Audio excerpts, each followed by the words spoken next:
The spiritual dimension. Renewing the spiritual dimension provides leadership to your life. It's highly related to habit too. The spiritual dimension is your core, your center, your commitment to your value system. It's a very private area of life and a supremely important one.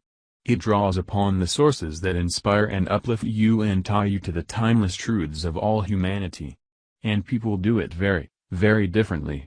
I find renewal in daily prayerful meditation on the scriptures because they represent my value system. As I read and meditate, I feel renewed, strengthened, centered, and recommitted to serve. Immersion in great literature or great music can provide a similar renewal of the spirit for some. There are others who find it in the way they communicate with nature. Nature bequeaths its own blessing on those who immerse themselves in it. When you're able to leave the noise and the discord of the city and give yourself up to the harmony and rhythm of nature, you come back renewed. For a time, you're undisturbable, almost unflappable, until gradually the noise and the discord from outside start to invade the sense of inner peace. Arthur Gordon shares a wonderful, intimate story of his own spiritual renewal in a little story called The Turn of the Tide. It tells of a time in his life when he began to feel that everything was stale and flat. His enthusiasm waned, his writing efforts were fruitless. And the situation was growing worse day by day. Finally, he determined to get help from a medical doctor. Observing nothing physically wrong, the doctor asked him if he would be able to follow his instructions for one day. When Gordon replied that he could, the doctor told him to spend the following day in the place where he was happiest as a child. He could take food, but he was not to talk to anyone or to read or write or listen to the radio. He then wrote out 4 prescriptions and told him to open one at 9, 12, 3, and 6 o'clock. "Are you serious?" Gordon asked him. "You won't think I'm joking when you get my bill," was the reply. So the next morning, Gordon went to the beach. As he opened the first prescription, he read. Listen carefully. He thought the doctor was insane. How could he listen for 3 hours? But he had agreed to follow the doctor's orders, so he listened. He heard the usual sounds of the sea and the birds.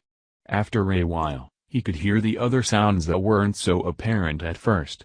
As he listened, he began to think of lessons the sea had taught him as a child: patience, respect, and awareness of the interdependence of things.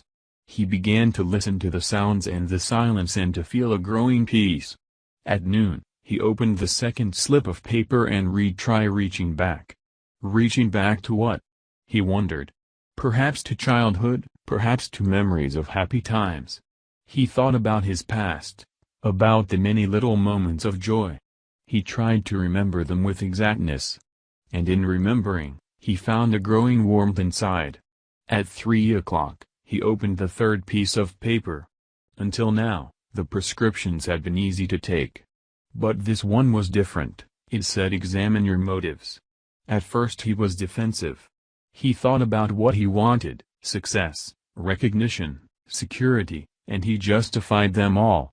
But then the thought occurred to him that those motives weren't good enough, and that perhaps therein was the answer to his stagnant situation. He considered his motives deeply. He thought about past happiness. And at last, the answer came to him. In a flash of certainty, he wrote, I saw that if one's motives are wrong, nothing can be right. It makes no difference whether you are a mailman, a hairdresser, an insurance salesman, a housewife, whatever. As long as you feel you are serving others, you do the job well. When you are concerned only with helping yourself, you do it less well. A law as inexorable as gravity. When 6 o'clock came, the final prescription didn't take long to fill. Write your worries on the sand, it said. He knelt and wrote several words with a piece of broken shell, then he turned and walked away. He didn't look back. He knew the tide would come in. Spiritual renewal takes an investment of time. But it's a quadrant 2 activity we don't really have time to neglect. The great reformer Martin Luther is quoted as saying, I have so much to do today, I'll need to spend another hour on my knees. To him, prayer was not a mechanical duty but rather a source of power in releasing and multiplying his energies. Someone once inquired of a Far Eastern Zen master, who had a great serenity and peace about him no matter what pressures he faced, "How do you maintain this serenity and peace?" He replied, "I never leave my place of meditation."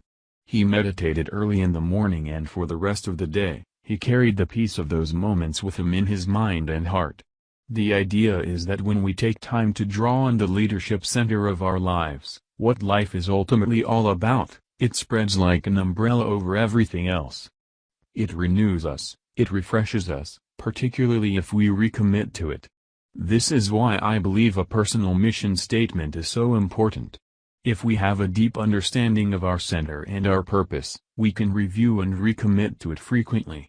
In our daily spiritual renewal, we can visualize and live out the events of the day in harmony with those values.